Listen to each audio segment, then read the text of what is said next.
I think one of the most interesting ways of studying church history is by focusing our attention on the people who made history.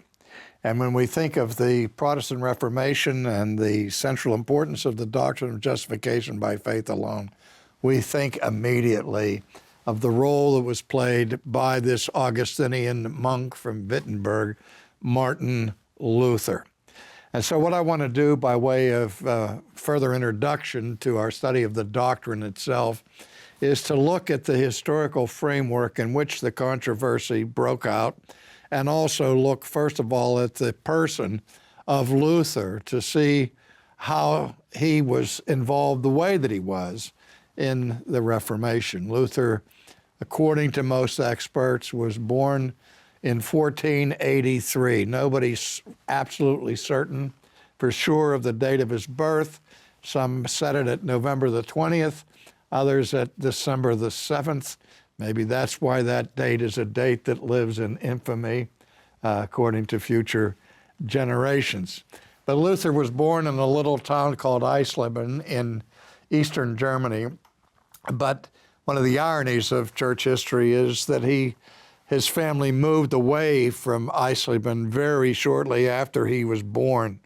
And so he spent the vast majority of his life outside of the town of Eisleben, but yet that's the town in which he died in 1546. But when we look at Luther as a person and look at his history, one of the things that jumps out is that he tended to have crises every 5 years, at least for a while, beginning in the year 1505. Luther was the son of a man who owned several mines and foundries in the area, Hans Luther. And though he wasn't extraordinarily wealthy, he was certainly not a peasant and had the funds to send Luther to good schools. And his dream is that his son would become a lawyer. And so Luther enrolled as a young man in the University of Erfurt, and there he studied law. And even as a student of jurisprudence, he was already gaining for himself a reputation for being a brilliant jurist, a brilliant student of law with a marvelous future ahead of him, which greatly excited his father. And then in 1505, after coming home to visit his parents, on the way back to the University at Erfurt, as he was nearing the city, there was a violent thunderstorm that took place, and a lightning bolt hit right next to where Luther was, and he was terrified, and he called out in horror, "Save me, St. Anne," or "Help me, St. Anne, I will become a monk." St. Anne, who of course was the mother of Mary, the mother of Jesus, was in the Roman Catholic panoply of saints, was the special saint for miners and for those who were involved in dangerous enterprises such as mining. And so Luther, being terrified at that moment, said that he, if he survived this lightning bolt, would become a monk. And so he went to the university, got his personal belongings, had a goodbye session with his friends, and they walked with him to the Augustinian monastery there in Erfurt and bade him goodbye as he turned his back upon them and walked through the door into the monastery to present himself as a candidate for the priesthood. You can't understand the Reformation, you can't understand Luther's role in it without understanding this crisis that took place in 1505 that drove him to become a monk, much to his father's consternation. Old Hans was fit to be tied that this son of his decided now to go into religious service as a clergyman, as a priest of all things, rather than to be a prominent attorney. Well, in any case, when Luther entered the monastery and went through the different stages to become ordained, which he was ordained in 1507. This was one of the most critical periods of his life, without which would never understand the doctrine. There's some great irony, however, involved in Luther's being ordained in Erfurt. A century earlier, a Czech preacher by the name of John Huss, or Hus as it were, was accused of heresy because he denied the infallibility of the church and put Scripture over the canons and decrees of the Roman Catholic Church. And he was interrogated at the Council of Constance, and there at the Council of Constance was condemned to death. And the bishop who ordered his execution by being burned at the stake had this response from John Huss. Huss said, "You may cook this goose, or you may burn me, if you will, but there will come after me a swan whom you will not be able to silence." Again, John Huss's name meant goose, and so he said, "You can kill this goose, but there's going to come a swan that you're not going to be able to shut up." I was in Prague on one occasion and couldn't believe the irony of two Catholic churches in the center square, and in the middle of the center square was this statue to John Huss. And our guide was telling us the story of his execution. And he said, this is where, he pointed to a particular spot, he says, this is where John Huss was fired. So we got a new perspective on what it means to be fired from this man who had a little trouble with the English language. But anyway, Huss was burned at the stake, and he made that comment. Now, the apocryphal part of the story is the story that I make up, which really isn't true. But what happened a century later is that when Luther was ordained there in the monastery at Erfurt, he was, of course, prostrate at the base of the altar and made his body in the shape of a cross, and there he was consecrated to the priesthood.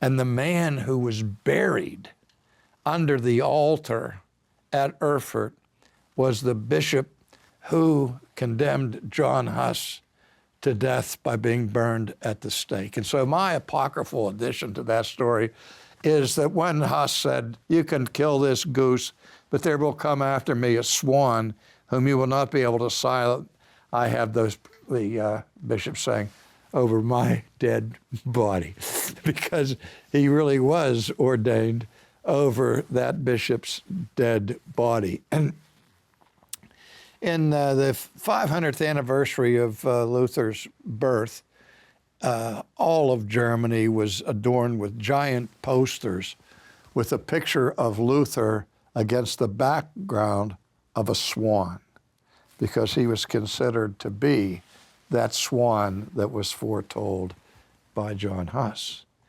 But of course, the years in which Luther was in the monastery were years of great anxiety, great stress, great torment. The best history that we have of it indicates that he was a superb monk, that he was very well behaved and extremely productive in the monastery, except for one problem. The monks were supposed to have daily confession with their father confessors. After they would go through the rigorous times of prayer each day, they would have a time set apart for entering the confessional and rehearsing the sins of the past day. And most monks would come in and, "Father, I've sinned," and would say that they coveted Brother Jonathan's extra bread at dinner last night or something like that. And in 5 minutes, the priest would get the absolution and he'd be out and back to work. Luther would go in and he would spend 20 minutes, a half an hour, sometimes 2 hours and more, confessing the sins that he had committed in the last 24 hours. And I mean, you think about it, you're in a monastery. How much trouble can you get in 24 hours? But Luther would think of all these things and ways in which he had disobeyed the law of God in the last 24 hours, and then would finally get his absolution, and then on his way back to his cell, he would think of a sin that he forgot to confess and would lose the peace that he had received from absolution. Now, some historians have looked at that procedure in Luther and considered it evidence that the man was insane, that he was crazy, to have that kind of a guilt complex that he would spend so much time confessing his sins every day. And we know that at that time Luther was a haunted man about his guilt. But at the same time, you have to understand that he had the mind of a lawyer. And he would study carefully, with great scrutiny, the law of God. And then he would measure himself against that law. And he would realize that he was sinning against the law of God every minute. Here's how Luther would think. He would say, the Bible says the great commandment is thou shalt love the Lord thy God with all your heart and all your mind, and all your soul and all your strength and all that, and your neighbor as much as you love yourself. Well, nobody does that. And so who gets exercised about it? Well, Luther would think like this and say, well, if that's the great commandment, then the violation of that great commandment must be the great transgression.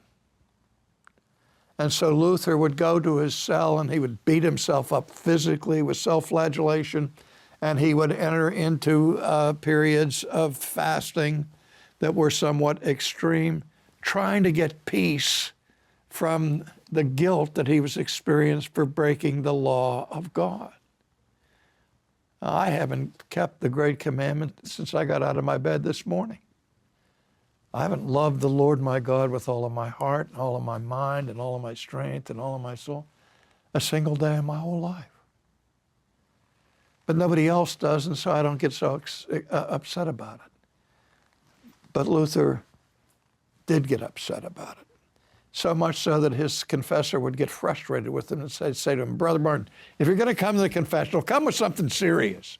Here, come with some real crime against God instead of these peccadillos that you're always reciting there. But again, to understand Luther, you have to understand this enormous burden of guilt that haunted him in the monastery. He would say, you ask me, do I love God? Love God. Sometimes I hate God.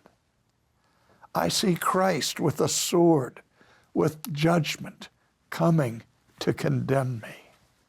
And he tried that many people believed in the church that an extra bonus for getting into heaven was to go to a religious vocation, and thinking that by being a monk and consecrated to this religious vocation, that would help him get into heaven. But he wasn't getting any peace from it. And then the next crisis came in 1510, 5 years later.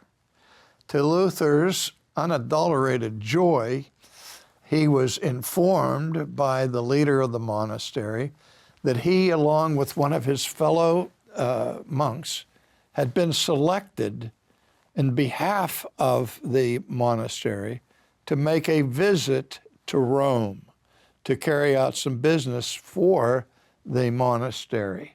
And so that these two men were chosen to represent the monastery at Erfurt. And they basically walked the whole way from Germany to Rome.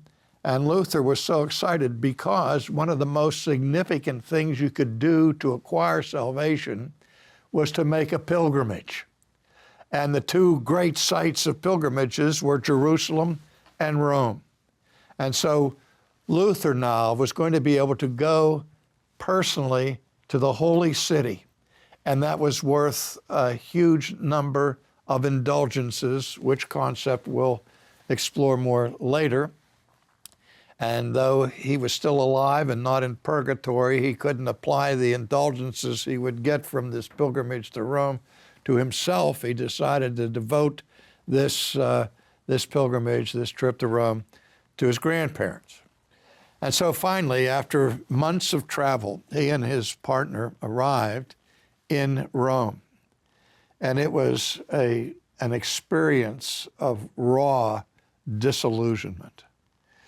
The first thing that upset him was the immoral lives of the priests in Rome, who openly were involved with prostitutes, both male and female, and that the moral and sexual corruption of the Roman priesthood there in the city was not a secret with behind closed doors, but it was openly. It was one big orgy from Luther's perspective. Secondly, the way in which the priests were selling their services for reciting the Mass. They would be paid so much money for saying a Mass.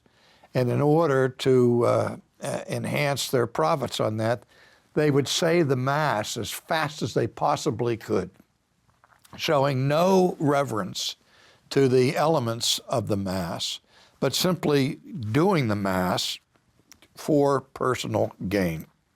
And Luther saw that and was devastated because in his estimation, before he got there, he said, this is Mecca from a Christian perspective. This is where the holiest of holy men are to be found there. At the time, presumably Julius II was the Pope, who even from Roman Catholic historians' evaluation was one of the most corrupt of all popes. He was a Borgia Pope.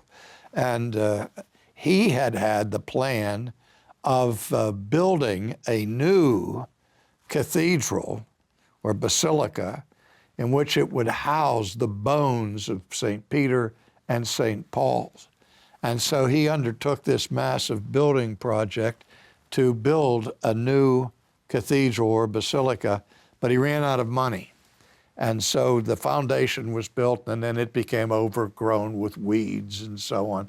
And the